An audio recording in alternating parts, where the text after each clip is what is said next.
to the Voiceover Round Table. I'm Mike Tobin. And I'm Emma O'Neill. Every week, we get together to talk about all things voiceover, with a special focus on community. Bringing you in-depth interviews, roundtable discussions, special performance events, and industry-leading guests. Let's get started. This is the Voiceover Round Table. Let's get this show on the road, as they say. Do it. Our guest tonight is a really humble guy, so we're going to spare him the big, buttery introduction that we sometimes slather onto our guests. But we're both really happy to call him a friend and a valued contributor to our voiceover careers. Yeah, absolutely. He's a great demo producer. Basically, he asked if he had to have a demo, it was that Eric does demos that don't suck. So, plain simple, to the point. Yes. Yep. Please welcome back, because he's been here before in our first iteration of the VO Roundtable. Yep. Our wonderful friend and ear-blowing audio demo producer, Eric Romanowski. Hey, buddy. Well, hey. Oh, hey. And I love the intro. It's perfect. Yeah, short and sweet, huh? Hey. In we go. Demos that don't suck. That's your new tagline. Love it. There we go. It's all you need to know. There it is. So, do you just have the kids to yourself tonight? Or you? No. Plans changed. Oh, good. So my wife is home. Thankfully. That would have been interesting. That would have been. Yeah. Twins and the VO Roundtable. Go. Yeah. Plenty of seats. Pull one up. Pull up a chair. They have way too much dirt on me too. So it's like, Oh, I'm so sad that your wife is home. I don't need. We tell a story. Yeah. I don't need any of that information getting out. Well, how have you been? How was your not long weekend? Yeah, it was good. Yeah, we have Memorial Day coming up this weekend. Yep. Pool opens up here, so we're pretty stoked about that. Nice. So that's like public pool, right? Yeah, neighborhood. Yeah. Yeah, cool. Neighborhood. That's always fun. Yeah. So we're looking forward to it. So Nice.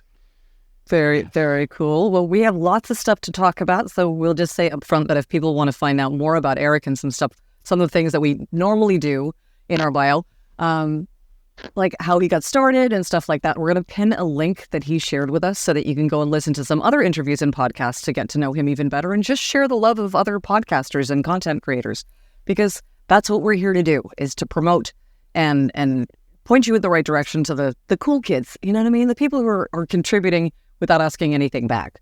Yeah, link's up there now.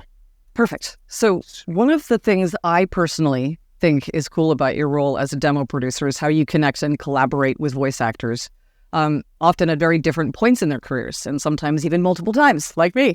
So here's a question for you. What's one of the biggest mistakes, let's just dive right in, that you see talent making?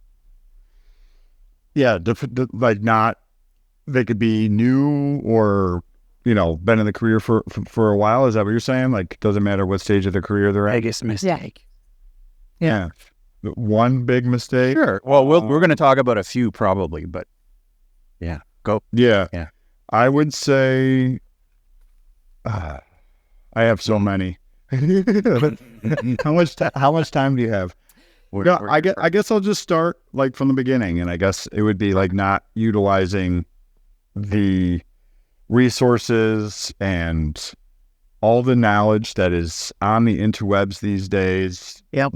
Just not using it to their advantage and kind of going into this blindly as if there is no information out there. Mm-hmm. Like, I'm not going to sit here and say that I've, started when it was like, oh, there was no internet and blah, blah, because I didn't do that.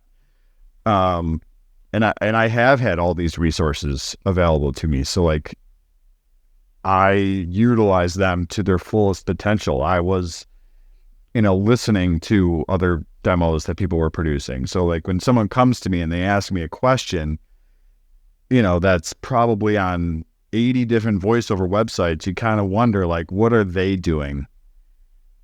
What kind of time are they putting in if they're expecting me to put in my time and tell them something that's pretty basic? Like I understand we all start from different, stages in our career or whatever, but that's one thing that's like a huge red flag to me, because I think when you reach out to someone and you ask for advice, or you try to build a relationship with someone, you have to put into it as much as you're going to expect them to put into it. 100%. You know, so like, especially if you're reaching out to someone, whether it's me or a coach or whatever, and asking them for essentially free advice, which most of us have done time and time again. You know, if you come to it and you're like, yeah, I haven't done anything, I don't know what Google is, I haven't typed in the most basic questions that are everywhere, can you answer these questions for me? That's kind of when I'm like, yeah, I'd rather not. Where do you find work? Yeah. So that's a big thing for me. You know, like, you hear demos now and it's like, your commercial demo is 2 minutes long. Did you go on any of the agency websites and listen to those demos? Like, see what the people that you inspire to be like, see what they're doing. You know, have you gone on your biggest voiceover idol's website and be like, okay, what did he do? What is he doing? Because he's obviously, or she, they're obviously doing something right. You know, on top of probably just being a great talent, you know, but there are certain guidelines that make you stand out as a talent. You know, so that's a big one for me.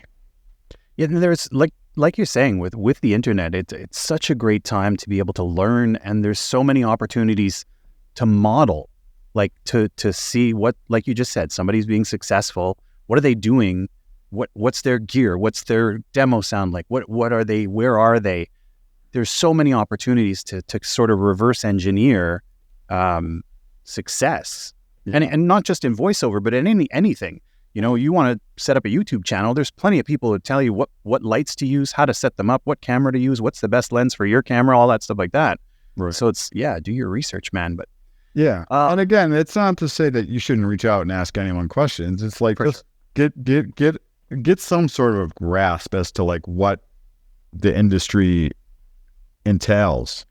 Get something, do something to let the person know that you're reaching out to, that, you know, if they're going to invest time into helping you, that you're not just going to, you know, go, ghost them and like go MIA. And it's like, oh, well, I'm glad I helped them. And, you know, I didn't even get a response, or, you know, at least a thank you, or, so too many people looking for just a spoon, to be spoon fed. Yeah. It's just not, and I'm normally one who's like, I give out advice and information quite freely, but lately I've been getting people who are coming back 2 and 3 times after I've given them the 14-page PDF, asking for more, and I'm like, really?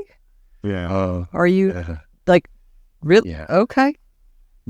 And that's kind of where you just have to be like, you know, so what have you done with the information I gave you? And, you know, if they're like, well, I read some of it, you know, and then you're kind of like, I mean, this isn't, you know, taking a shot at people starting out, or even those that are more advanced. Like, just you got to do your homework. Like, you know, I did my homework. You know, of course, I was hitting up people and saying this and that and asking them questions and you know, learning as I went along. You never stop learning. But I'm also, you know, jumping on Atlas's website and CESD's website and listening to what these people are doing. And so I think that's a big thing for me. It's, you know, I think one of the things, I'm going to have another question to get to in a second, but I think on this topic here in particular, you know, the reputation that the voiceover industry has had, it's such a great, wonderful, helpful, loving community, and everybody's so helpful. And I've been in this about 10 years full time, and I don't want to speak for anyone else, but what I'm seeing is a little bit of stabbiness starting to come, and I think it might be in part due to just what we're talking about here, of impatience with people who aren't putting in any effort and want information and strategies just handed to them. Like, imagine if you were starting a carpentry company and you're brand new to carpentry, you got no training whatsoever, nothing, and you walk into the Home Depot and you go to the wood section with all the tools and everything like that, and there's a bunch of contractors standing around like, hey guys, so where do you find your customers?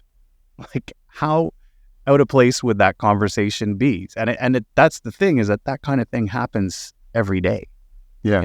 In our industry, which is really kind of weird. But anyways, I want to flip to a different question. Something that Emma mentioned, Eric, is that talent come to you at different points in our careers. So let's talk about from like a mindset and career growth point of view, how a voiceover demo should figure into that planning, and like what are some of the different situations you see? How the demo fits into your career, like obviously. Yeah, so like people coming to you at different times, like maybe this is their first commercial demo, or maybe they're at a point where they're going after something specific. Like what kind of things do you see, and how does that differ, from a mindset point of view for them, for you? Yeah. For me, I usually put more effort into a demo if they're better. No, I'm just kidding. I knew he was going to say something like that. I just teed it up. I would say that I pretty much take the same approach regardless of, well, I try to, let's not beat around the bush. I recently worked with someone that I've worked with before and has a very solid career, and it's intimidating for me, a little more intimidating than it might be for someone that's earlier on.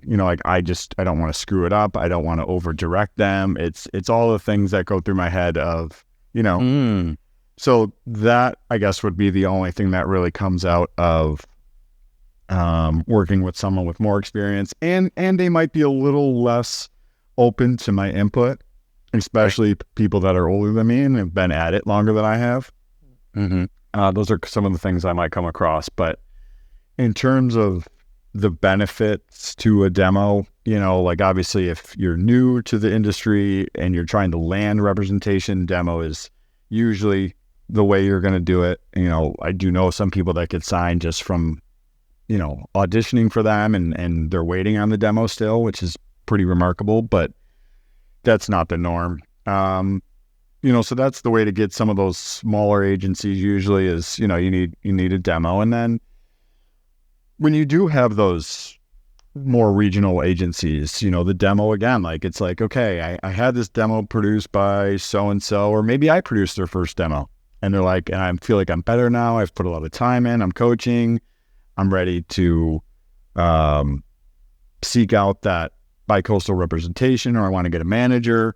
Then they're like, I need a new demo, like to showcase what I'm doing now, Someone like Emma's a perfect example. Like she had a handful of agents when her and I first worked together, and then years passed and we did another demo together, and she had a couple other demos produced and she went back at it, and now she has better representation. Like that should be the goal.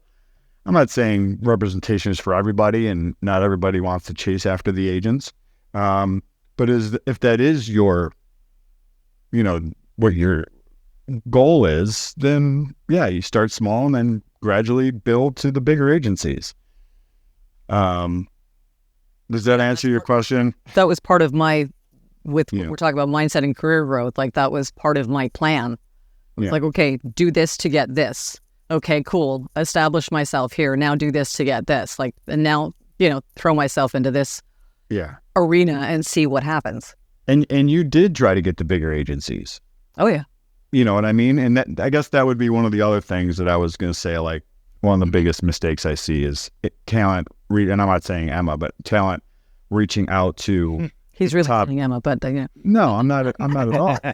I'm not at all. Because as you know, I only give representation info to, the agencies I think people are a good fit for. But like, and if people want to go out on their own and get higher representation, that's on them. But all I was going to say was like reaching out to top agencies prematurely, like, and I'm not saying people early on in their career can't land with, the top agencies, because I see it all the time, but just be humble and be honest with yourself.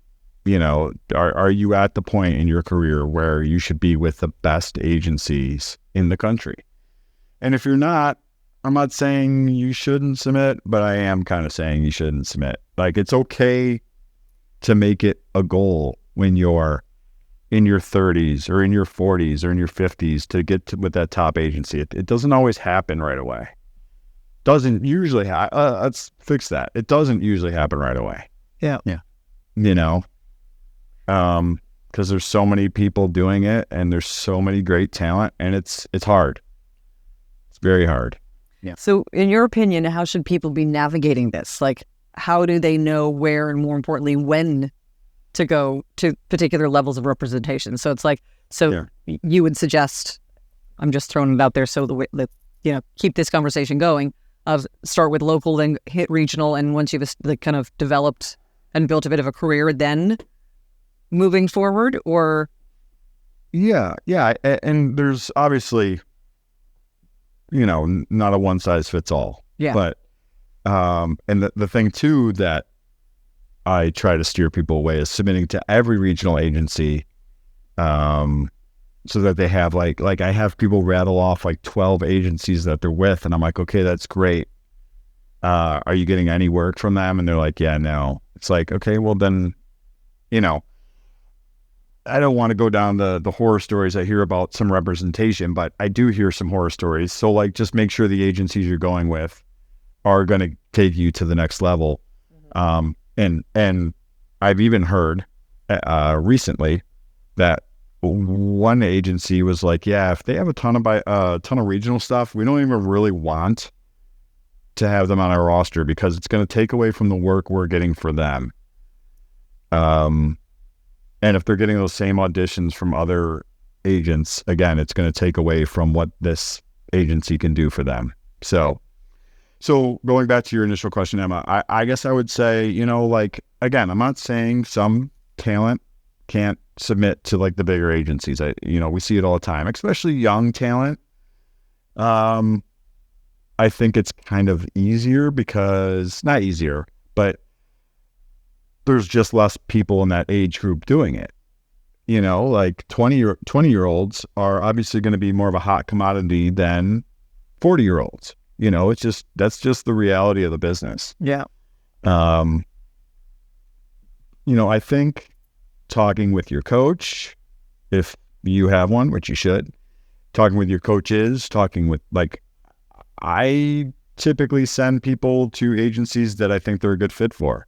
Not to say that I don't think they can get signed with other agencies, but where I see them at the current moment is where I typically send them when I give referrals for representation. So if I don't think they should submit to Atlas yet or CSD or whoever, DPN, then I don't give them that information. And if they reach out on their own, that's up to them.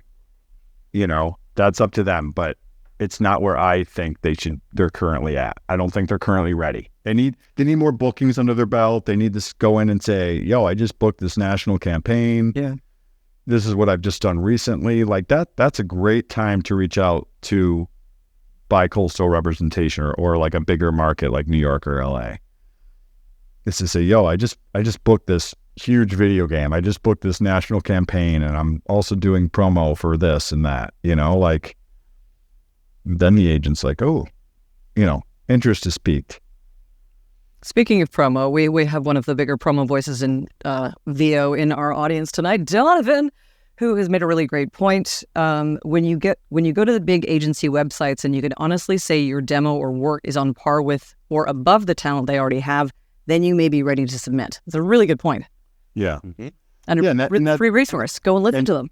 Yeah. Yeah. And again, that's the whole thing going back to the resources thing. Like someone sends you the demo and it's like, you send a 2-minute demo to the CESD and they see that it's 2 minutes before they even hit play.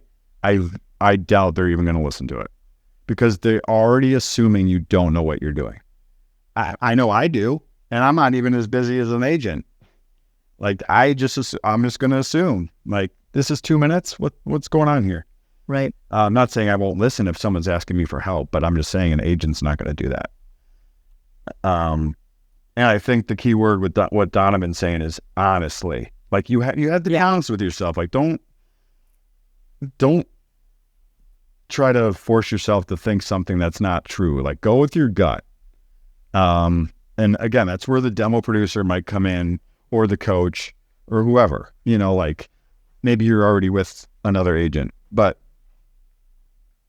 if someone came to me and asked me, like, what do you think about me submitting to such and such agency? I tell them honestly, I'm like, you know what? I don't know that I see it right now. I think you might want to wait and try and build up some, let's say they've only been in the game for like a year, build up some sort of catalog, if you will, some bookings and all that. Yeah. I think that's one of the, I think the not expectations, but one of the things that newer talent need to inform themselves a little bit more about and set their expectations is that representation is not the golden ticket. It's like many new talent, they come in, I'm going to get an agent and that's it. And I'm going to be set. And that's not the way it works. Agents provide opportunities, and more agents can potentially provide more opportunities, but better agents can potentially provide better opportunities. But that doesn't guarantee bookings. And it's not just a demo that gets you in the door, which is something we can potentially talk about a little bit more. But like, Eric, you talk about submitting prematurely. Well, we'll talk about that in a second. Let's talk process for a second. Emma and I have both had the chance to collaborate with you on some of our demos, so we're familiar with your process. But for people who might not be, and for talent who are considering working on a demo, what does that process look like working with you or potentially others? And what are some of the things that talent should be looking out for as they shop around for a demo producer? And what are some red flags? But we'll throw that on to the end of what you're saying. Yes. Definitely. All right, cool. Yeah, so I'll just leave it kind of vague just so people can get an overview of what they should expect. Yeah. Like when you reach out to a demo producer and try and give for more information, obviously, there's key questions that I always ask. And people sometimes get annoyed. They're like, why do I need to prove myself to you? Or why I've had it happen. Like, why do I need to do this? Or why do I need to do that? It's like, you don't have to do anything. We just won't work together. But, there are certain questions that a demo producer is going to ask you. So you could go into it knowing that they're going to want to know almost just as much about you as you're going to want to know about them. A good demo producer. Yeah. That's my opinion, is the demo producer is interviewing you as much as you're interviewing them. So the demo producer is going to ask you, or should ask you, who have you been coaching with? How long? Do you have anything I can hear? What else? What else do I usually ask? I like to hear. What's your home studio? Yeah. I usually ask that after the fact, but yeah, that's something that needs to sound solid too. But yeah, I would say, I usually ask them if they have any representation, because that can tell me some things. If they rattle off like one coach and they've been in the business for 20 years, then I'm kind of like, okay, well, that's when I would be like, I would suggest coaching, because it sounds like you haven't coached in a long time, that kind of thing. So those are all, every question I ask, there's a reason behind it. I'm not just like, I don't like to just type long emails, like there's a reason for everything. So that's kind of how it starts. And to me, it's like from there, it turns into a phone call if it's a good fit. And if the demo producer feels like, they're potentially willing to take you on. I personally don't take everyone on that reaches out to me for various reasons, whether they're not ready. I don't think they're ready. They don't want to coach anymore. I think they still need to coach. It just feels uncomfortable, feels like we're not going to be a good fit. It's just, like there's a chemistry there. I feel like a lot of the times. And if it's like hard work to like just converse with each other, then the demo process is only going to be as worse, if not worse. Yeah. So, and we should probably just throw out there that I'm pretty honest. So if I come off like an a-hole, I'm not trying to, I'm just pretty honest. But You can swear on this show. I will. He's not it, so he's a great guy. He's just There goes our rating. Thanks, Emma. just keep it real. Where's the dump button? Oh man. Yeah, and then a phone call is definitely something I suggest. Get on a phone call, talk about the process and all that. Jump on a phone, free consult. That way you can get to know each other a little more, see what their goals are and all that. That's the thing too. That another thing I would ask, like, what are you trying to do? Are you trying to get better representation? Or I might tell them what I think they should do and give my input.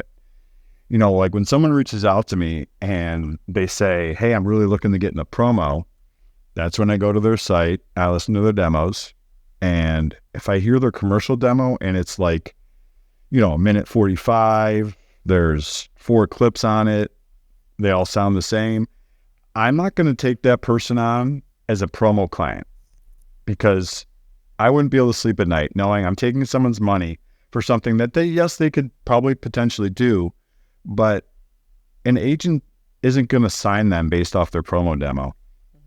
More than likely, that the agent's going to sign them off of their commercial demo. So if the commercial demo stinks, yet they want a promo demo, it's I'm really only doing them a disservice. So that's kind of when I'm like, well, this is what I think you should do. I think you should probably fix your commercial demo, and hold off on promo and do that down the road. And here's why, and I'll give you reasons why. So I'm kind of going off on a tangent, but these are all things that kind of go through. Yeah. So you mean you can't just input your credit card and you'll send us scripts? Yeah. I mean, I'm not going to do that. I guarantee you, though, and I'm not. Speaking of red flags. There it is. No, I'm not going to say anything about anyone, but all I'll say is, like, I don't know that everyone will put that much thought into the talent's career. Like, I almost see myself as like, like I should be helping you, like consulting you if you're going to reach out to me for a demo. And maybe that's overstepping my boundaries a little bit by saying I wouldn't do a promo, I would do commercial. But I'm trying to save them, not from making a mistake, but I think maybe taking a better path towards where they want to get. Mm-hmm. Yeah. And because I would want someone to do that for me. If I reached out and said I want a promo demo, but my commercial demo's horrible, then I would want you to say, listen, I don't know who did it or how old it is, but I would wait on promo and do commercial, that kind of thing. So did I answer anything that... You did, but it's like, I think what you've just laid out for us and what we already know, but what people need to know is that there's a process to it. Yeah. And that it's not just transactional, right? Some people think that, I'm just going to pay for a demo producer. They're going to send me scripts. We're going to read them together. They're going to work their magic, with the sound effects and with the music beds. And it's going to come back to me and it's going to be amazing. And then my voiceover career is going to take off. Yeah. And I think, I don't think you're overstepping your bounds, Eric, because you become an ally to talent. Does everybody do it the same way as you? Probably not, but differing degrees. But I think at a bare minimum, what you were alluding to, there needs to be that consultative collaboration, that it's a two-way conversation. Hey, what do you like? What are you going after? Hey, this is what I think would be good. And it goes back. There has to be a back and forth. It's not just like a unilateral, okay, here's 6 scripts, read them for me. Yeah. Yeah. And there are some people that probably won't ask, who did your other demos? Yes. You should maybe do this instead. And again, that's their thing. I'm not that person, for better or for worse. Some people probably don't like that I do that, but that's just kind of what I do. And because like you said, Mike, I'm trying to be a part of your team, right? I'm expecting that when I work with someone, or not expecting, but hoping when I work with someone that they're going to want to come back. Yeah. Yeah. And I guess, yeah. So that's kind of why that thought process is what it is. It's like, let's get the commercial up. Then you could submit to an agent, because you're not going to get a promo. The agent's going to ask you to submit your commercial demo, because that's where more of the opportunity is. So yeah, it's your business card. Right. So the promo demo is all fine and dandy, but it's almost cart before the horse kind of thing. It's also, I want to look just at a few more red flags, just solely because I had a conversation with someone a couple of months ago, and they were saying they were getting their demo produced. And I was like, cool, by who? And I didn't know the person. And they were like, so where do I find scripts? I was like, from your demo producer. I'm like, no, they've told me that I have to get my own scripts. I'm like, so basically what I found out from this person was that they were gathering their own scripts. They were booking their own studio. They were hiring the engineer to do the recording session. And then they were just going to send the final, like, completely processed, mastered takes to this person who would then put them in order and send them back. And they were charging them however many thousands of dollars. Oh. And I was like, I am very confused as to how this is a demo producer. That's not a demo producer at all. Yeah.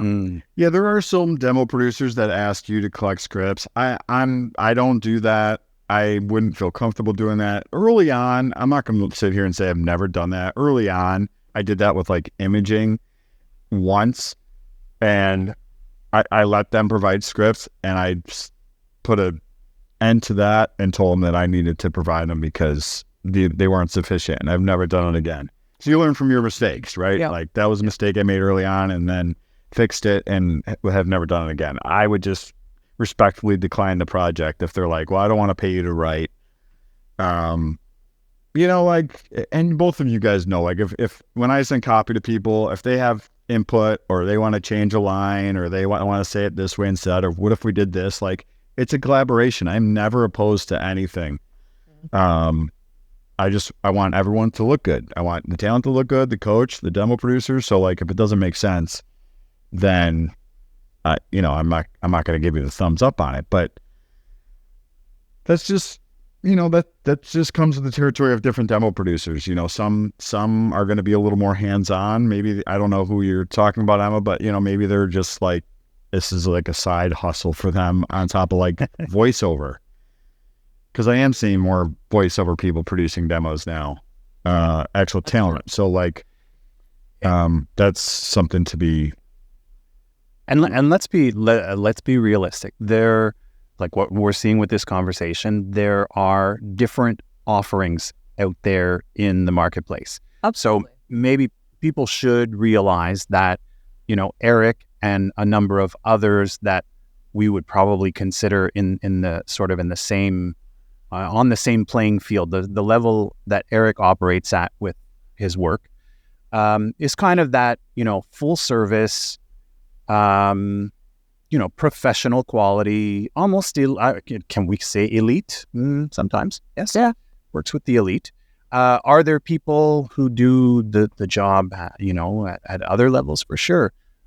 What do you think are like must-haves when it comes to demo producer? I mean, we talked about original scripts. For me, I think if somebody's going to call themselves a demo producer, they should be taking care of that, whether they're writing the scripts themselves or they have a copywriter. But providing talent original scripts is like the foundational stuff, I think. Yeah. I mean, because, a lot of times when people reach out to me for demos and I'm listening to something and I'm like, what the hell is this copy? Like, it's super distracting if it's like really bad copy. That's like the foundation to a good demo is good copy, because if you have a script for Kia and, it's just completely off brand for Kia, it's kind of like a little jarring and, it takes people back a little bit. And that's how it is for me when I listen. So, just making sure the scripts make sense, that should fall into the demo producer's hands. I really just want the talent to be the talent. Like that's what you're paying for. Again, some people will let you provide scripts maybe to cut down on costs, but that's just not how I would operate. So be wary of that. And again, like if let's say you are trying to cut down on costs, like you're just starting out, I don't know if cutting costs with the copy is the way to do it. Yeah. Because people will hear it and they'll know right away. Well, my very, very first demo, that I got done. I loved, thought it was great, all of the things, because it was my first demo and I didn't know any better. And 12 years later at a conference, I heard the same demo producer showcase their work, and it was the same scripts. Yeah. And I was like, wow, it's for me, that was heartbreaking. I was like, how many people have paid their hard-earned cash to get something? Whereas when you have an original script, the scripts have been written for you. Yeah. Based on, possibly based on spots that have been produced already, but the script is different because it's about being on brand. But that demo is your demo. Like, this was written for me, and it's my demo, and nobody else will have that script. Nobody else is going to be able to perform that script on their demo, unless they steal my copy, but whatever. But like, this was like, really 12 years later, it was this exact same copy in the exact same order. I was blown away. Well, speaking of stealing copy, I have had that happen to me before. So, but if that does happen and the talent says, yo, what's going on? Actually, I came across it, but if the talent was like, yo, why am I hearing my copy on this other person's demo? Mm-hmm. I would know 100% that it's because they listened to your demo and transcribed the whole thing. That's why. Lifted the copy. So yeah, don't do that. That's just not cool. Yeah. No, that's a good And don't let your demo producer do that. Yeah, that's a good right. way You to have a get say. We always tell people, don't give away your power. You have a say. Mm-hmm. Yeah.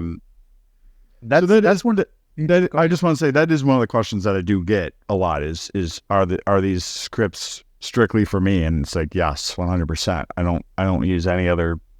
I won't use this on anyone else's demo. So now I've had someone say, well, are they going to be using these brands on other demos? It's like, all right, come on. Like, I can't make Kia yours only. Like, that's just impossible. There's only so many electric car manufacturers in the world. Right.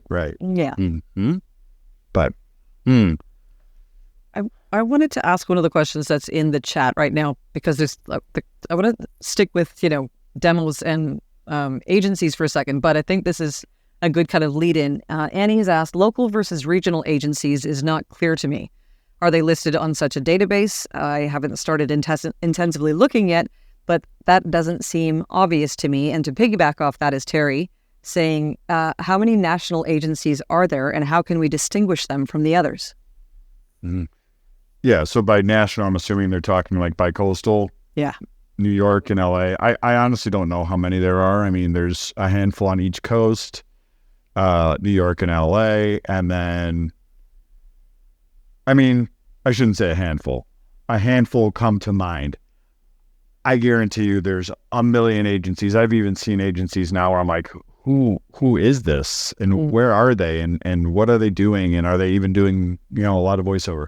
So I honestly don't know the answer to that question. I will say that there's a big chunk, a handful of solid agencies in New York, a handful of solid agencies in LA. Some of those agencies work on both coasts. A lot of them don't.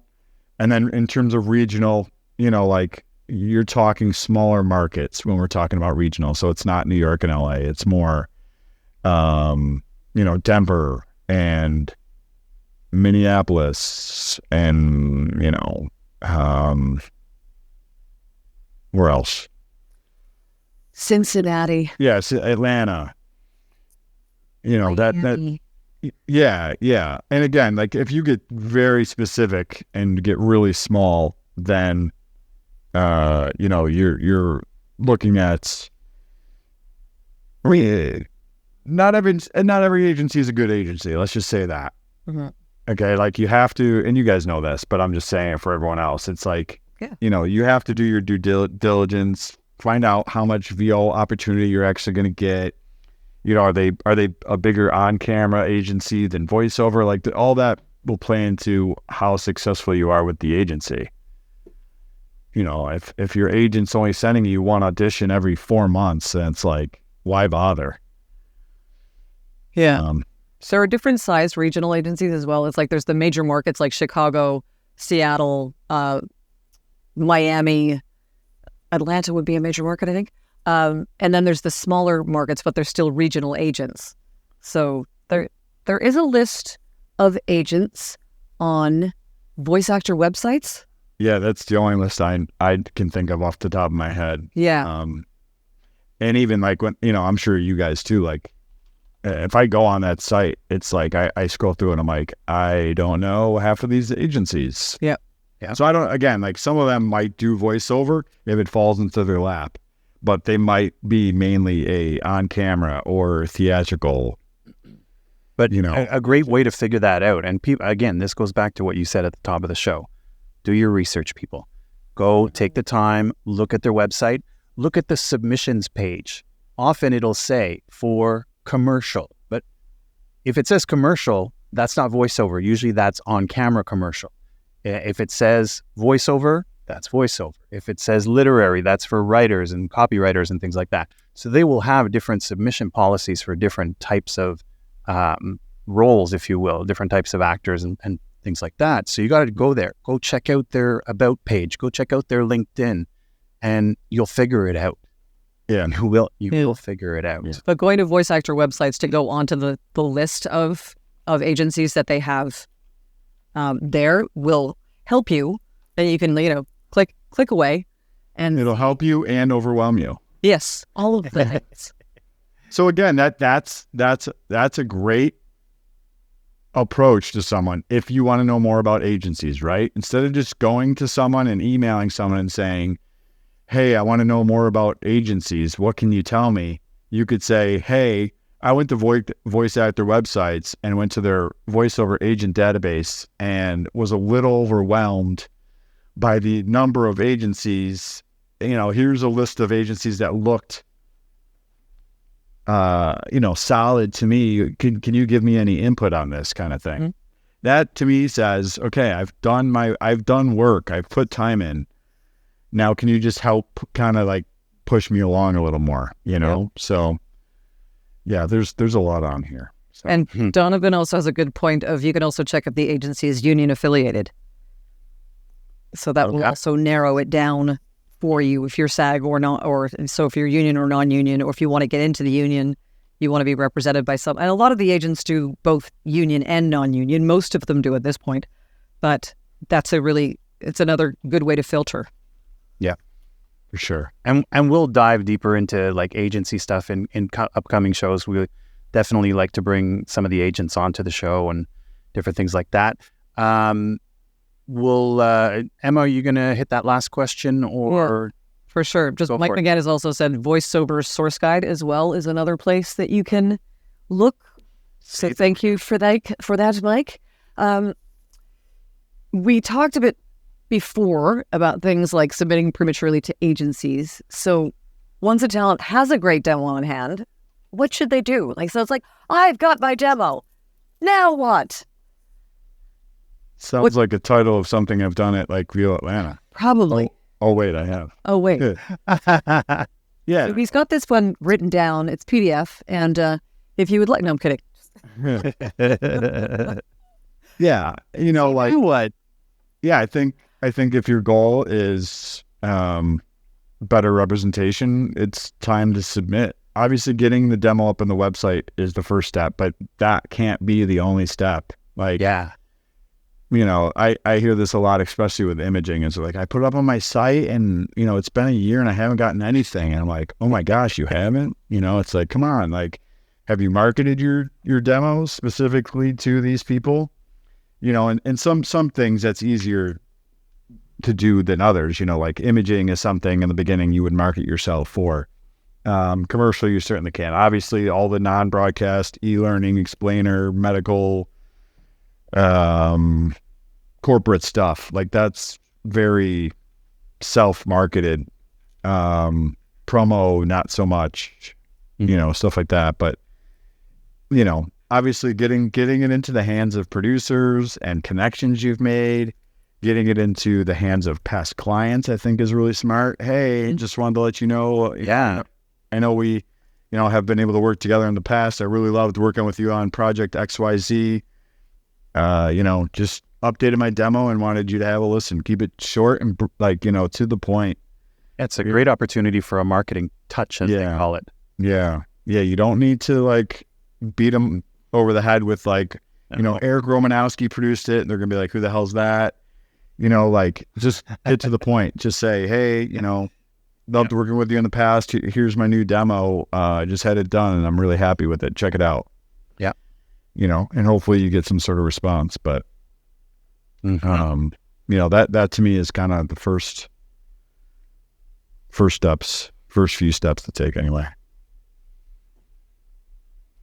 And just to go a little bit deeper into that, what do you think a great demo can accomplish, and what is it merely a component of?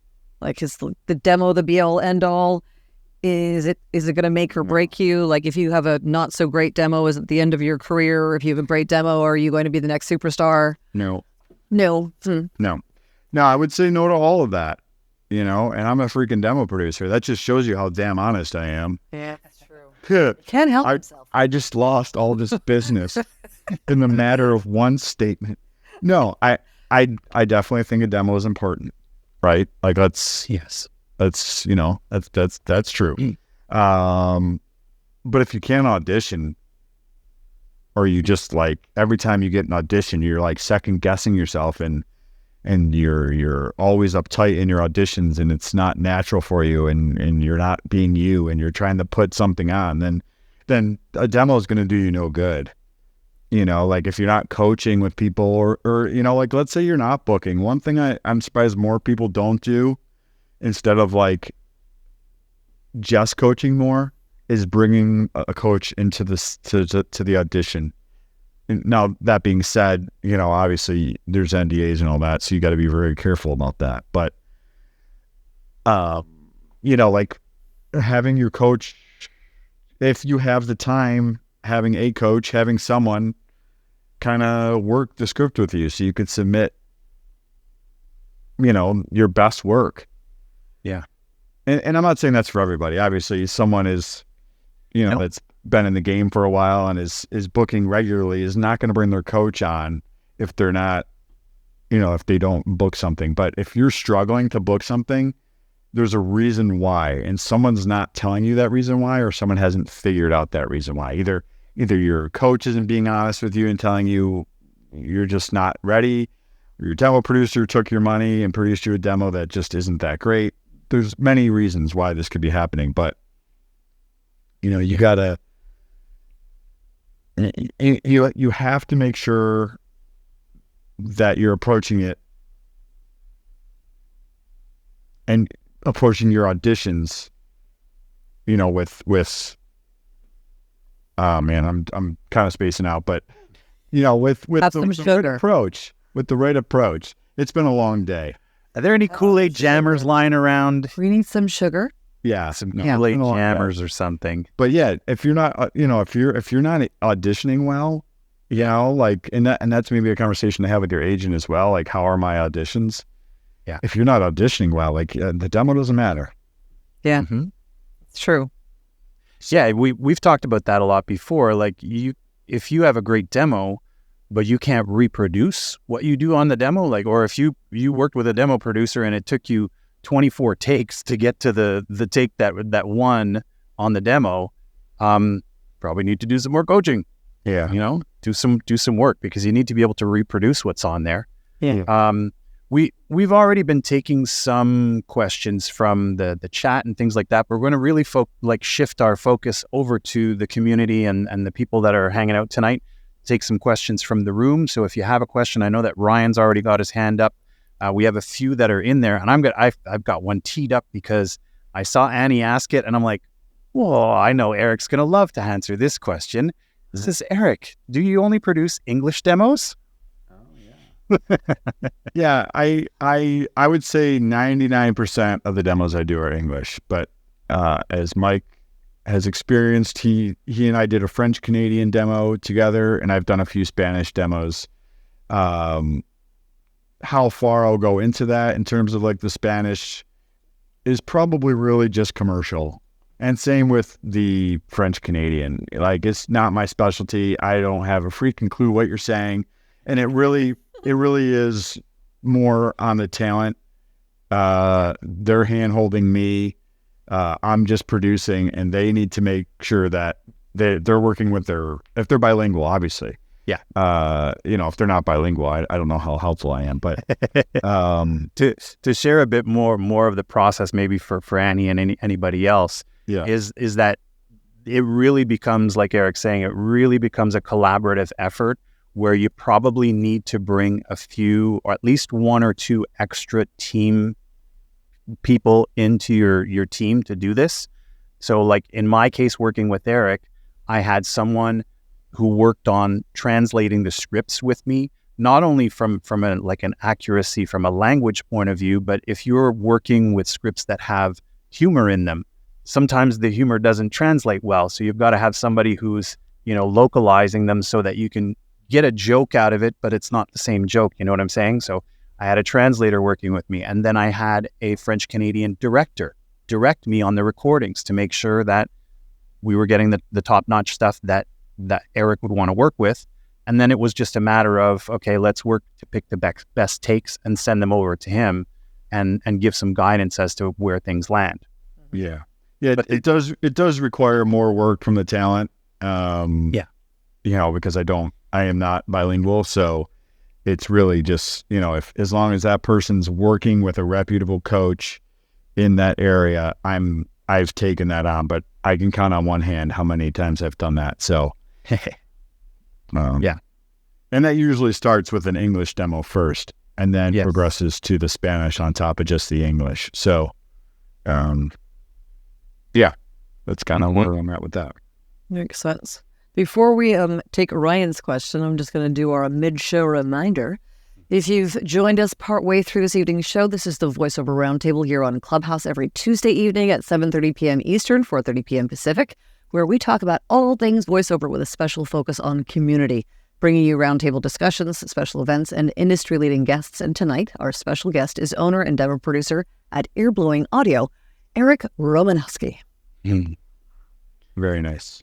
Ryan, just going to hold for a second because there was something in the chat that I think Eric can answer kind of quickly, because I tried to answer Max, but I think I misunderstood the question initially. Yeah. So commercial demo features different businesses, and what Max is asking is, are imaging demos comprised of multi-format within like the same demo? I think, Max, if you want to just pop in the chat, is that what you're asking, whether you can have like... I saw the question. I saw the question. Yeah. So that depends on the talent, Max. I would say if someone's just starting out in imaging, multi-formatted demos like you're asking about, like rock imaging, like mixing all those, can be used.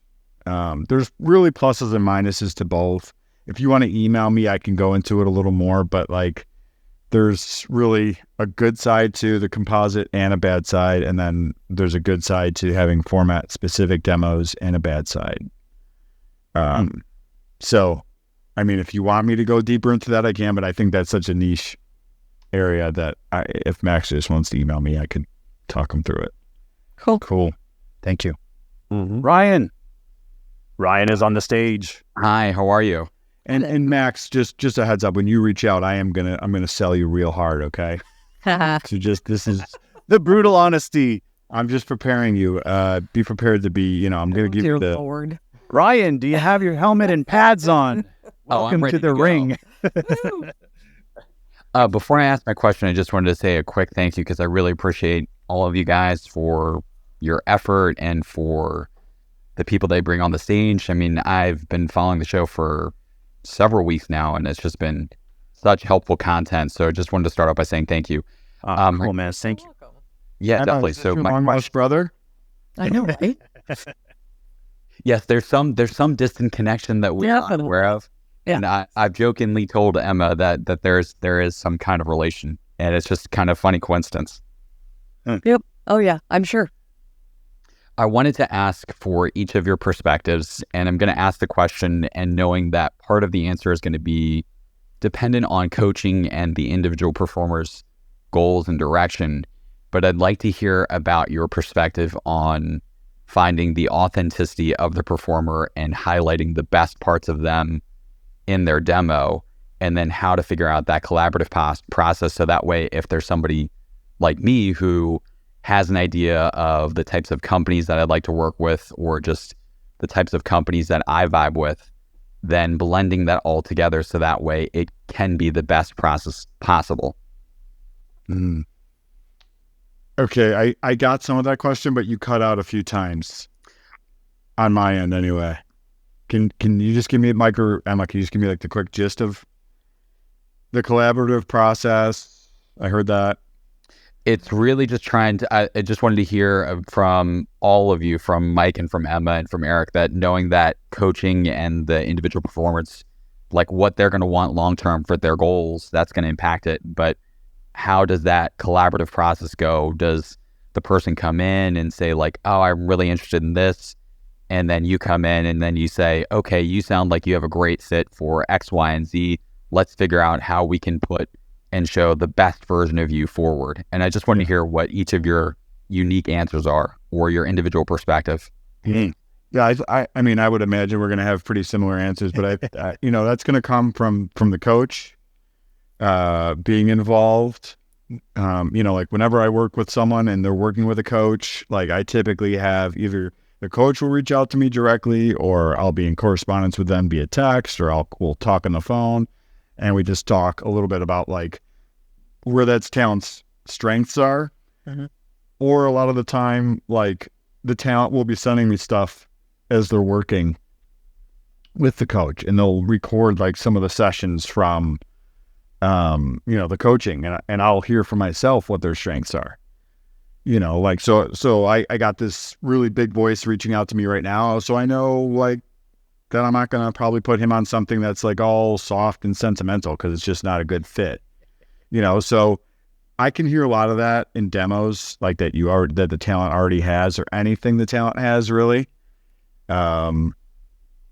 whether it's an audition or it's like, hey, this is my old demo, so it's really a collaboration between the talent, the coach, and the demo producer in my eyes. Like I want to hear what the talent wants to do as well. I don't want to tell them like I just had a client recently, and we did a non-broadcast demo, and she said, I don't want medical. I'm not going to say like, okay, but you have to put a medical piece on the demo. I don't care that she's like, I don't want that work. And I said, okay, well then let's not put it on a demo, because I don't want that work either. So, that kind of thing, like it's really 33 and a third from the demo producer, the talent, and the coach. Like I think it should really be a collaboration. I think everyone needs to be open to input from other people. Mm-hmm. Dude, Eric, you're really chopping up. They must be like killing the Call of Duty online or something right now. Like they're hogging your internet or something at home. But oh, for real? You're chopping up it's okay. We got you. We heard you, but it's the chop. But anyways, Emma, why don't you take a run at Ryan's question? Yeah, I found, because I'm the queen of coaching. I'm always coaching, and Eric's my demo producer, so there is a big collaboration there. But it's also the people that for example, when I do my demos with Eric, he'll ask me like, what companies do you like? Do you want to work with cars? Do you want to work with beer? Do you want to work with alcohol? Do you want to work with cheerleading? Like whatever it is that you want to work with.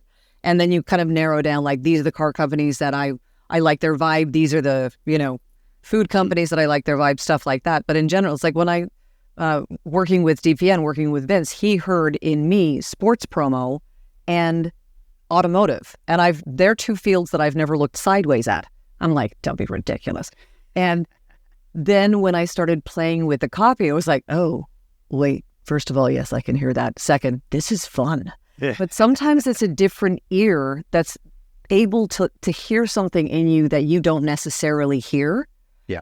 And I didn't not look at them because I didn't like the genre. It was just something that I didn't think I fit into.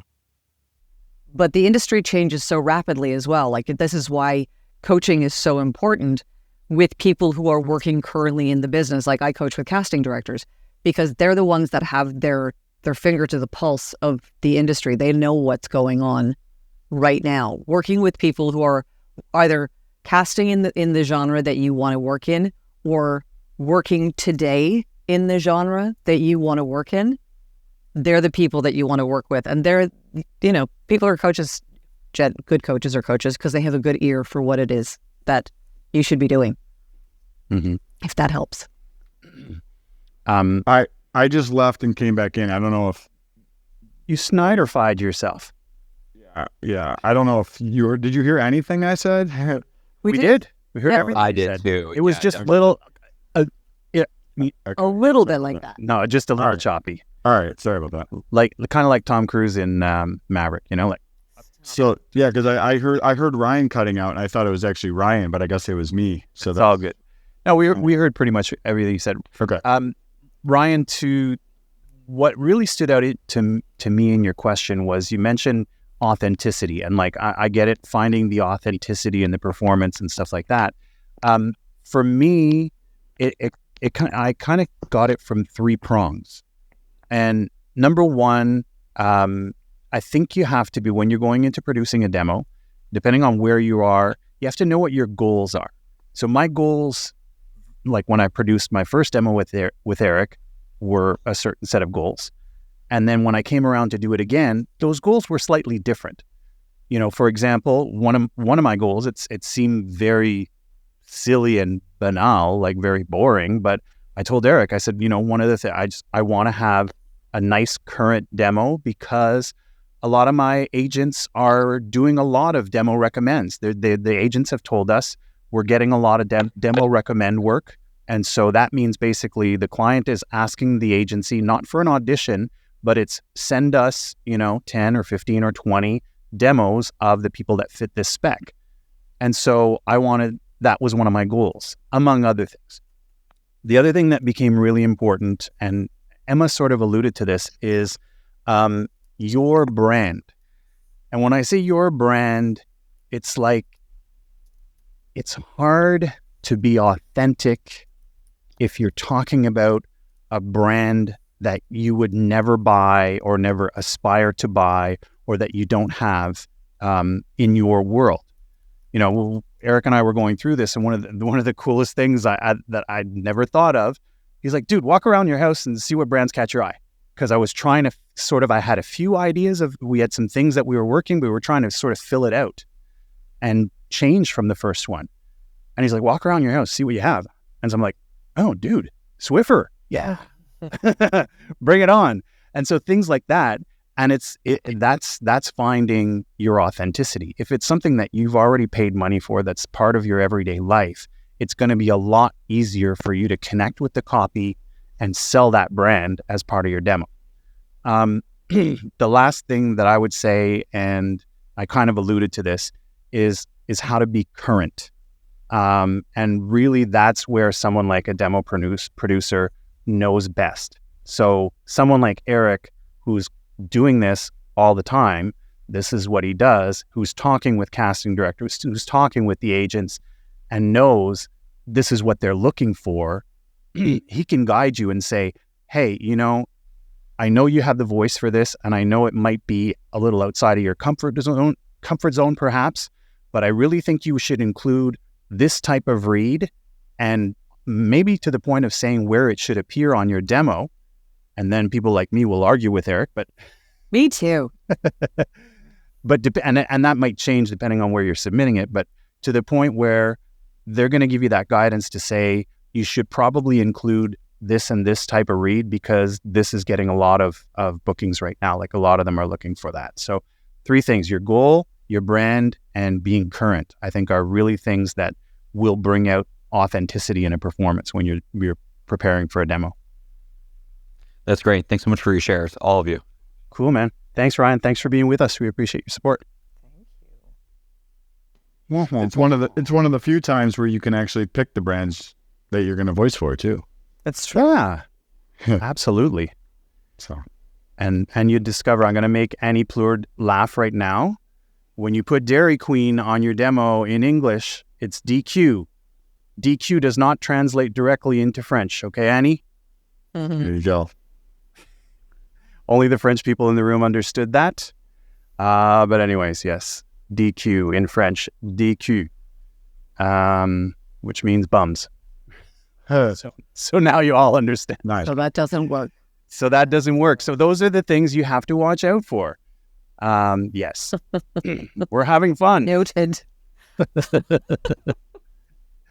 Yeah, man. Any other questions in the chat? Anybody else coming up? I haven't seen it. I have a question. It was something that Eric and I were talking about when we were talking about being on the show. And it was about like work-life balance and lifestyle from a business, like being an entrepreneur. It's like, yes, you're a demo producer. Yes, we're voice actors, blah, blah, blah, but at the end of the day, all of us are small businesses. All of us are entrepreneurs. How do you allow yourself to take a moment to breathe? Yeah, I think for talent, it's harder because you guys are on other people's schedule for most of the things you do. Mm-hmm.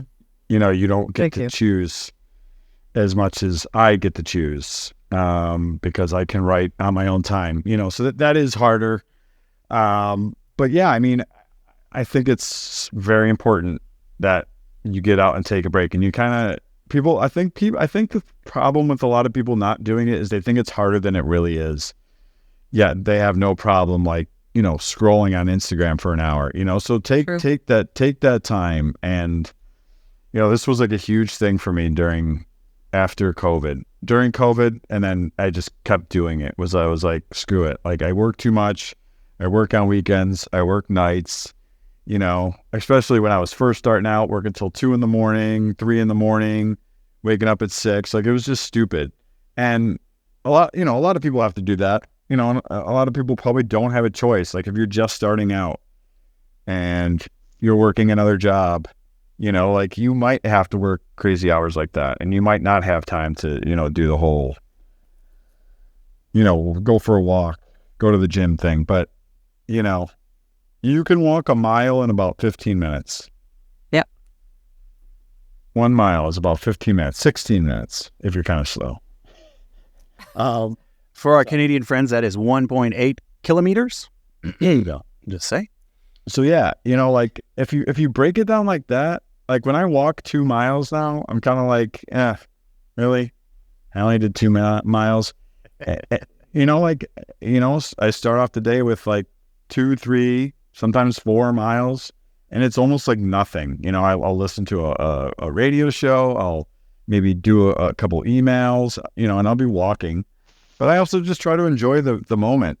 Yeah. Like, I try to, like, I think that's part of it too is, here I am telling you to get away from work and then do work while you're doing it. But I think you have to, for the most part, during your workout or whatever you're doing for physical activities, you have to put the phone down. Mm-hmm. Take a break from it. It's only going to get in the way of you trying to enjoy and to get your mind out of that voiceover mindset, so make the time, make it a priority. It's one of the you have to, like, one of the best things that you can do for your system in general, just because I'm speaking at conferences about health and fitness. I've been a fitness professional for 25 years, and it's one of the best things that you can do when you first get up out of bed. Get up, go to the bathroom, drink a glass of water, put your clothes on. That's an important step. And go outside. Yeah. And for at least 10 minutes, go for a walk in natural light. It resets your circadian rhythm. So it doesn't have to be a long walk, but usually this is one of the things as a fitness professional, as a yoga teacher, people would always say, it's really hard to get on the mat. Yes, it is. So make a promise to yourself that for 10 minutes, you're going to get on the mat for 10 minutes. And I promise you'll finish an entire practice. Once you get that 10 minutes of walking in, you're going to go for longer than 10 minutes. Once you get to the gym, you're going to be there for longer than 10 minutes. It's the actual act of starting to do something that's the hardest part. Yeah. Mm-hmm. But once you start doing it, then you're in it. You're like, oh, okay, well then, cool. I'll do another 15. Yes, go.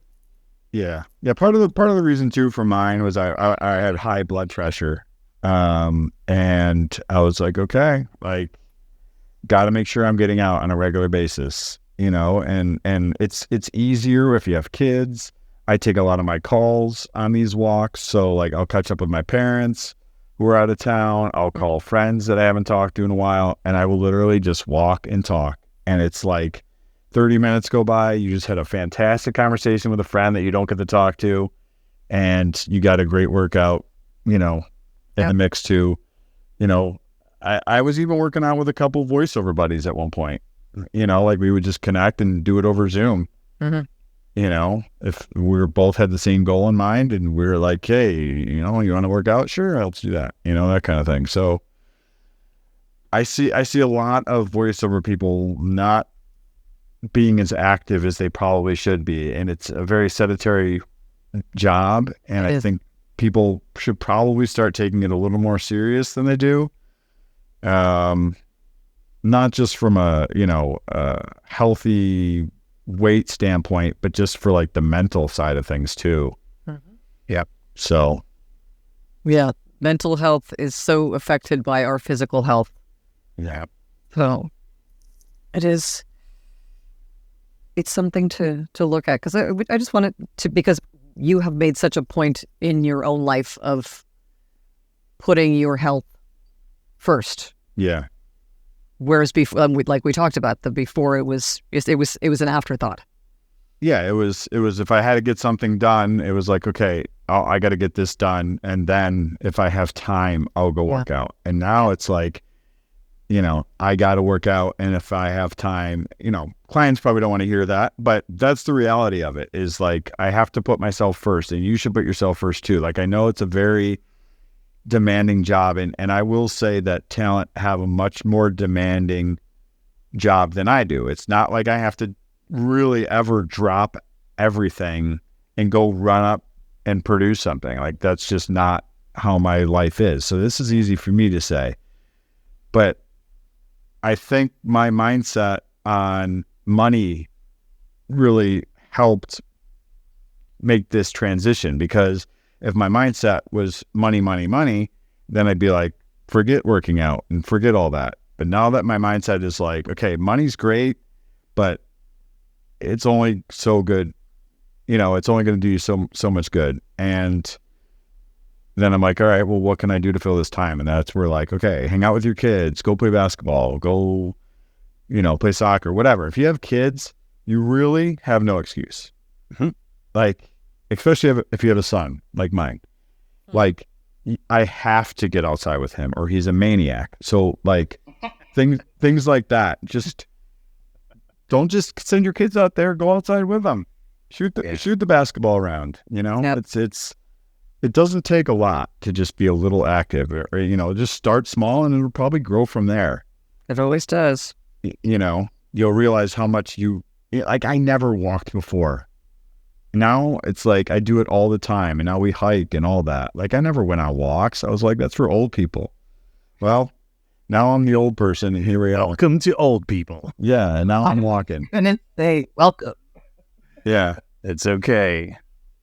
yeah. Now I feel like my. Well, and I was just going to say, Eric, money can't buy happiness, but it sure allows you to pull your big yacht up beside it and have a little peek.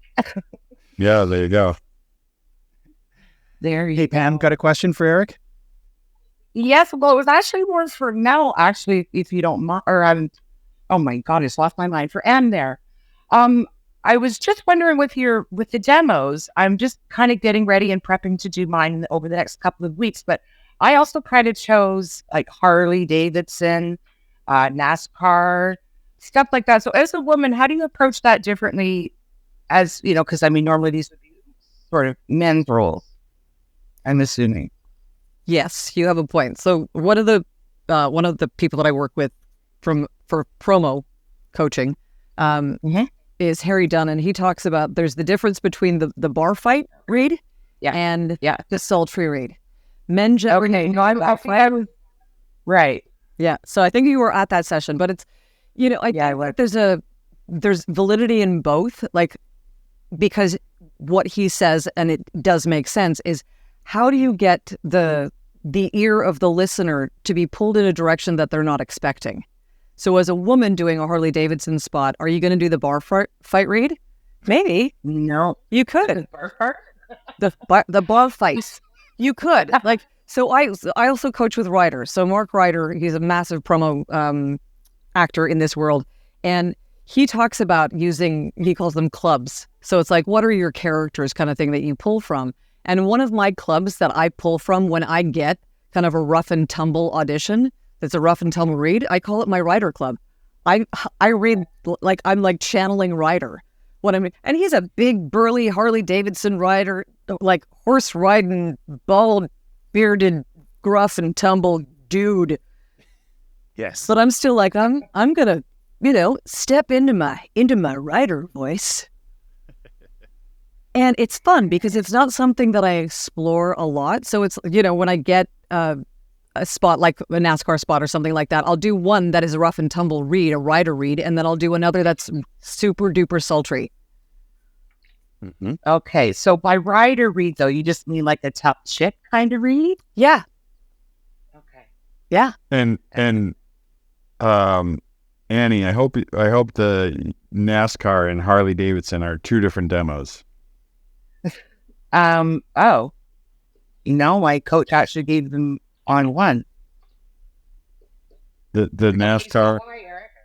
Let's Yeah, find out they're all, why. they're all on. Yeah, there's six spots that would all be on one on my commercial demo. Well, I mean, I guess NASCAR could be, I don't have the scripts in front of me, but if it's like a promo, then it wouldn't go on a Harley Davidson spot. If it's like selling NASCAR gear, that's another thing, I guess. Mm. But if that's probably a conversation offline to have. Yeah. Yeah. But I think that's sort of what I need is to touch base with a few more people just to make sure I'm sort of being headed in the right direction here. That's when it starts to get a little like, Yeah. Yeah, because you have the voice for that, but do you want to do it twice? It's true. And I think one of the and again, Go ahead. Go ahead, Mike. I was just going to say one of the cool things about when you're being directed by someone. So if you have if your demo producer is directing you, like Eric did with us, is that there may be a certain read that you're performing, but a good demo producer is going to take you in different directions on that read and basically like, okay, pull it back. That was a little bit too much. Like you're holding the stool and you're about to clobber someone. Or they're going to say, okay, let's push it to its maximum limit. You've jumped over the bar, you've cracked a bottle, and you're going after someone with it. And then they'll find the sweet spot, and the sweet spot will be the winner. But a good demo producer and a good coach are going to both push you and pull you in different directions within a read to find the sweet spot that's the most authentic for you. Right. Okay, so Eric, are you sort of saying that like to put something like a Harley Davidson and a NASCAR on the same demo because they're sort of the same type of breed, and that's sort of redundant? No. Why don't you email me and I can kind of clarify a little more so we don't take time I'd up. love to. Yeah, Okay, awesome. that's fine. Thanks so much. Just be prepared for me to sell you. Yeah, sure. No, I'm just Keep completely kidding. Fine. No, that's fine. That's fine. You can't get blood for stone. No, I'm totally kidding. We're gonna make you sell that yacht, Pam. We're gonna make you sell that yacht. Oh, Yeah. damn it, man! I live in. If I had a yacht, I'm driving a Kia Sorento right now. Nothing wrong with that. Oh, hey, I'm driving a 2002 Toyota Corolla. I just like to say that it's champagne in color. It's not beige. Nothing is beige. I like it. I like it. Okay. Pam, thanks for being with us. Thanks for your question. Yeah, have a great day. Thanks for your time. You guys too. I'll see you soon. Take care. Did anything pop up in the chat, Emma? No, they're Damon, baby dude is 4. Team Maniac reporting in. We're talking about it, going outside with the kids. I drive a Dodge Stratus. Go, Mike. Nice. Go, Mike. There was no slam on Kia Sorento. I guess what I was saying was that if I took every person that came to me, if I took them on, then I wouldn't be driving a Kia Sorento. That's kind of what I meant by that. Okay. So, yeah. And I think with more to what Pam was asking about a woman reading a traditionally men's type of spot. Again, it's finding your inner top that is authentic to you. Like, we'll talk about it all the time. It's like when you see gravitas or strength or la la la la la. Like, I've been a yoga teacher for 25 years. It's something that I know like the back of my hand. I've traveled the world 20 times over teaching it. So when I need to do something with gravitas, my lead-in is talking about yoga. And then I go into the script, whether it's finance or auto parts, it doesn't matter. I talk about yoga because that really grounds me because I know what the hell I'm talking about with yoga. And I don't question, it's one of the areas of my life that I do not question my ability is to teach. And then I go into the read, and you can hear the difference between when I was just like, la, la, la, la, la, and now gravitas, bam. So it's finding the authentic connection to that type of read. The downward dog lays at Emma's feet. I tell you. Oh, man. Oh, man. What else, Eric? What else do people need to know?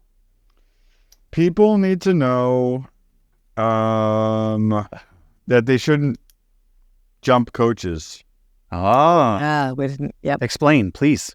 on a regular basis. Now, that doesn't mean that you shouldn't coach with more than one person, because I do see time and time again that there are people that kind of just stick with one coach. And that, I think, can be not the best idea either, because you need to hear it from different angles. But, I like if someone comes to me and they're like, yeah, I coached with, and they rattle off like 8 coaches, right? Mm-hmm. And I don't really hear like they've coached for more than a few sessions. Like I don't think they're even close to being ready. Mm-hmm. That's a little worrisome to me. And it's either they're like just all over the place. They're trying to learn from as many people as possible. Like, I think you have to build a rapport with the coach. Yeah. And the coach has to like figure you out. Like, again, it kind of goes back to like demo producers interviewing you as much as you're interviewing them.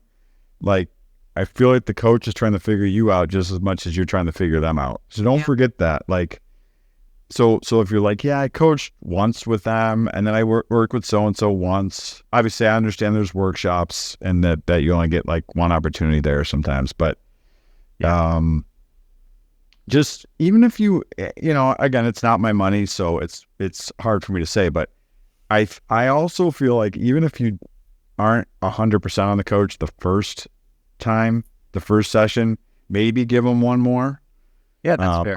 Unless it's like something, outrageous where you're like, they told me I sucked and I was a piece of, what. Yeah. Like that's a different story. But, if it wasn't the connection you were hoping for, maybe you just give it another try. It's like dating, right? Like, it might not have gone as well as you had planned, but maybe you give it one more shot and see if anything changes. If it still feels off, then you go to a different coach. But that doesn't mean you do that coach once and then you jump to a different coach, and then you coach with them once or twice, and then you jump to another coach. Like, then to me, you're not really building any rapport with any of your coaches, and you're not making any progress. Yeah. Yeah. And most of them, they have a process and a journey that takes a few sessions, and it's a bummer to hear, I got to sign up for 6 sessions. Well, you should want to do, to build a relationship with your coach so that they can get the best out of you. They can help you become a better version of the voice actor that you are. So, and coaching can be hard. It can be quite confrontational to your ego. So it's you have someone that's like, actually, this is a weakness of yours that maybe you should pay attention to. And you're like, hey, I don't have any weaknesses. What are you talking about? Screw you. I'm going to the next person. So if you're just looking for someone to kind of blow hot air up your bum, then that's not necessarily the best coach for you. If you find someone that challenges you to learn, which you're paying someone to teach you something, it can be confrontational. It can be challenging. So, but sometimes you have to sit in the muck, like be uncomfortable for a bit before it all starts to make sense. Yeah. Yeah. Like you mentioned Ryder, and Ryder and I kind of come from the same school of thought. He's more intense than I am, but he's intense, and I'm intense too. Yeah. you don't say. Yeah. Shocking. But we're both very passionate about what we do. Yep. And if you only give him one shot, you might be like, okay, that dude was way too much. But you kind of hear him out. He kind of knows what he's talking about. Kind of, yeah. It's like he's been around and he's been successful. So like maybe that's someone that maybe if it's too much for you right away, you're like, well, you know what? Let me give him another shot. He obviously knows what he's talking about, and then maybe you decide, okay, that didn't work.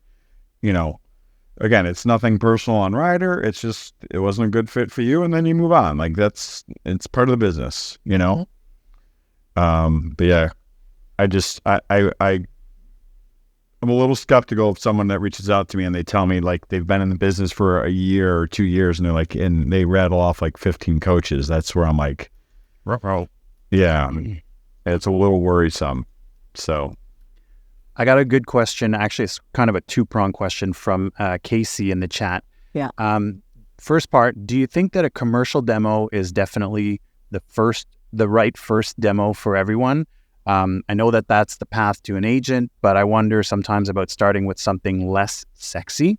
And then the other question it has to do with dialects. You think about having more than one dialect on the same demo. What do you think here?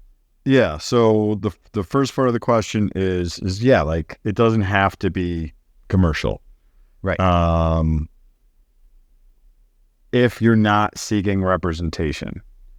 I think like maybe back in the day when like imaging gigs were flourishing, you know, you could go to an agent and you would get picked up just for imaging, but they want to make sure that the people they're bringing on are going to be able to do commercial as well. Like that's the demo that agents are going to be listening for.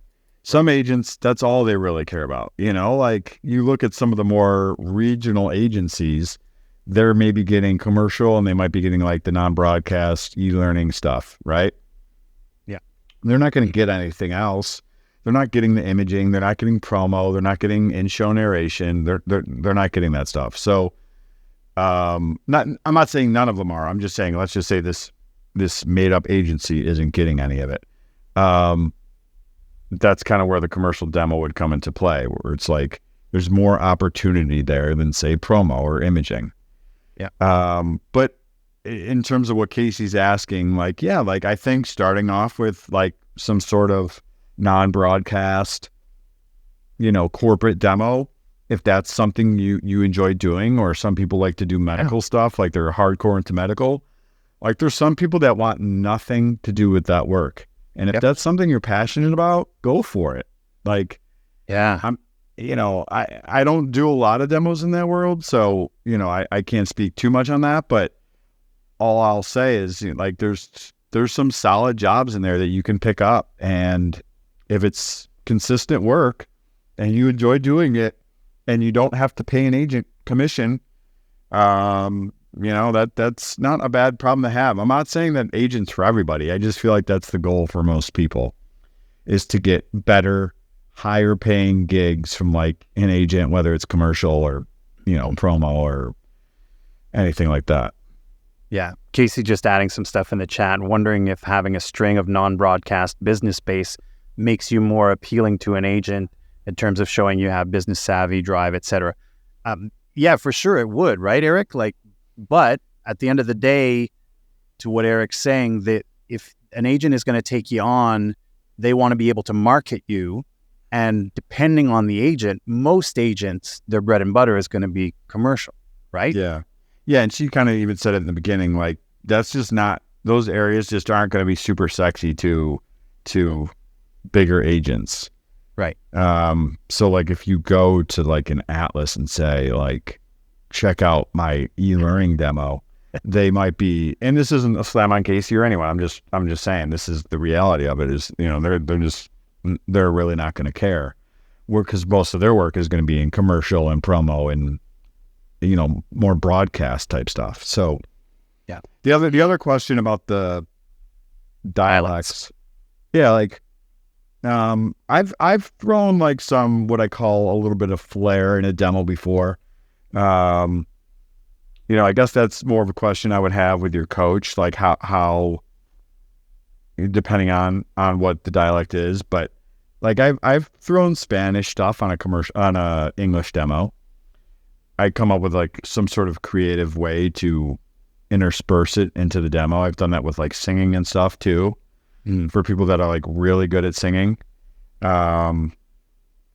So yeah, I don't think it hurts. I just think, to me, you got to make sure that, like, if you're really trying to make a go at, let's say, English, that your demo is mainly focused on that. And if you're trying to do Spanish, then your demo is more, like you have a Spanish demo, like you should have both.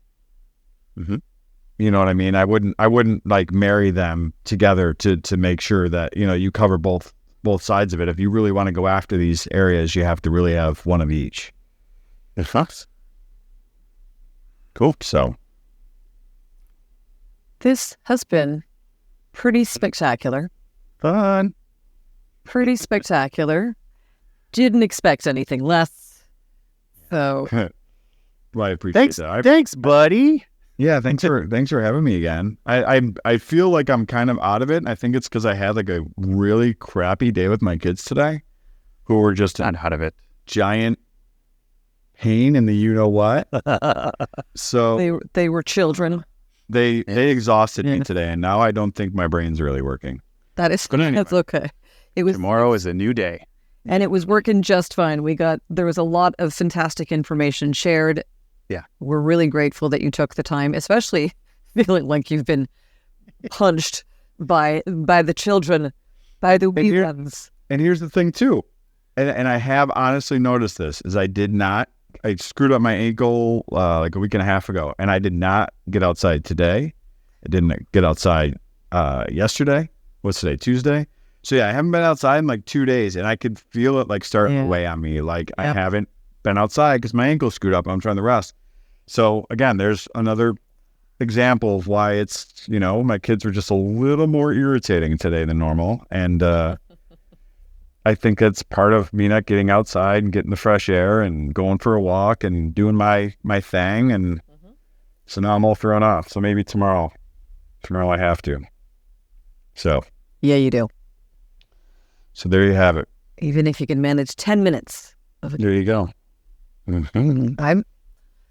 So we thank you very much for being here. We thank our audience and our supporters for all the great questions and participation. Eric, we adore you. We're just thank you so much for just you being the guy that you are, but also being, the stand-up demo producer that you are as well. You're someone that I am so glad that I met and work with. So thank you for all that you do for Inner I Story. appreciate that.